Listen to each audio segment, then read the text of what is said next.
میں سوچ رہا تھا کہ اگر ہماری پولیس بھی ایسا ہی کام کر لے تو کتنے مسائل سے ہم بچ جائیں. چند دن پہلے ہماری پولیس نے ہمارے لڑکوں نے ہڑتال کر کے سامنے روڈ بند کر دی. اب پولیس کا کام یہ ہے کہ جو بھی روڈ بند کرے پبلک پلیس اس کو وہاں سے خالی کرائے.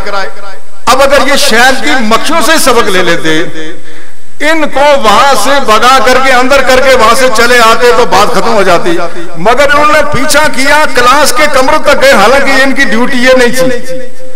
کلاس کے کمروں میں گئے, یہ گئے تھے وہاں سے طلبہ کو ہٹانے کے لیے, مگر جا کے انہوں نے ہمارے استادوں پر ڈنڈے برسانے شروع کر دیے.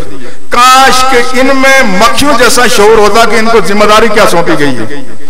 اگر ان کو یہ شعور ہوتا, دیکھیں اسی سے خرابی پیدا ہوتی ہے. یہ کام نہ ہوتا, وہ چند گھنٹوں میں سارا معاملہ طے ہو جاتا, کوئی خرابی پیدا نہیں ہوتی. آپ کہیں گے کہ جناب یہ لڑکے آپ نے باہر آنے کیوں دیے؟ یہ بھی تاثر ہے کہ شاید کالج کے لوگ پڑھاتے نہیں ہیں. بعض کالجوں میں لوگ نہیں بھی پڑھاتے, اور جو نہیں پڑھاتا میں اس کا ذکر بھی کرتا ہوں, میرے ساتھی مجھ سے ناراض بھی ہوتے ہیں, مجھے اس کی پرواہ نہیں ہوتی. لیکن آپ کے اس کالج میں اب پہلے کا ماحول نہیں ہے, الحمدللہ پڑھاتے ہیں. جو ماڈل سائنس کالج میرے پاس استاد پڑھاتے ہیں, وہ 7:50 پہ پڑھانا شروع کرتے ہیں اور 1:40 پہ پڑھائی ختم ہوتی ہے. درمیان میں تھوڑے تھوڑے وقفے ہوتے ہیں. میں نے ان کے لیے قہوے کا انتظام کیا, جس وقت جو آئے قہوہ پیے تاکہ ان کی خدمت کر کے ان سے کام لیں. کام ہو رہا ہے. اس دفعہ آپ کے کالج کا رزلٹ 75% رہا ہے, جو کسی کالج کا نہیں ہے. کسی بڑے کالج, مظفر آباد کا 22% ہے, آپ کا 75% ہے. یہ کالج کے لوگ پڑھاتے ہیں.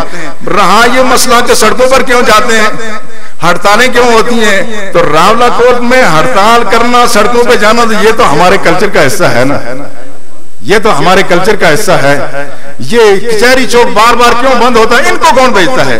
یہ ہمارا کلچر ہے. احتجاج کرنا یہ بھی حق ہے, لیکن ہمارے یہ حق کو زیادہ استعمال ہوتا ہے. اور ایک دفعہ ہم آزاد کشمیر کے ایک بزرگ سیاستدان سردار قیوم صاحب کے پاس گئے, میں اور اعجاز صاحب تھے. تو انہوں نے ان سے پوچھا جوان آج کل کیا کرتے ہو؟ انہوں نے کہا کچھ بھی نہیں کرتا. کہا تم راولہ کوٹ میں لوڈ اسپیکر کی دکان کھول لو. کیوں؟ یہ باور یہ کرانا تھا کہ راولہ کوٹ میں جلسے جلوس احتجاج ہڑتالیں زیادہ ہوتی ہیں, تم یہ کام کرو تمہارا کام زیادہ چل جائے گا. تو یہ جو صورتحال, ہمارا مزاج بھی ایسا بنا ہوا ہے, اس میں سب کو اصلاح کی ضرورت ہے, سب کو اصلاح کی ضرورت ہے. حکومتوں کو بھی اصلاح کی ضرورت. جب تمہیں معلوم ہے کہ یہ لوگ چھوٹی چھوٹی باتوں پہ سڑکوں پہ آتے ہیں, تو ان کا کام سڑکوں پہ آنے سے پہلے کر دیا کرو. اور لوگوں کو بھی سوچنا چاہیے کہ اگر ہمارے بازار بند رہیں گے, ہمارے تعلیمی ادارے بند رہیں گے, تو کیا اس سے اس ملک کی ترقی ہوگی؟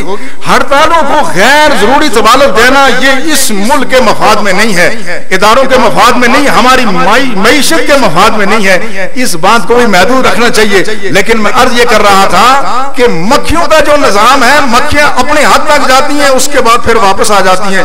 وہ پیچھا کر کے گھروں تک نہیں جاتی, نہ مسائل پیدا کرتی ہیں. ہماری پولیس میں اچھے لوگ بھی ہیں, مگر اس بات کا خیال رکھنا چاہیے, اس ملک میں جتنا امن ہوگا اتنا ہی ہمیں اس کا فائدہ ہوگا.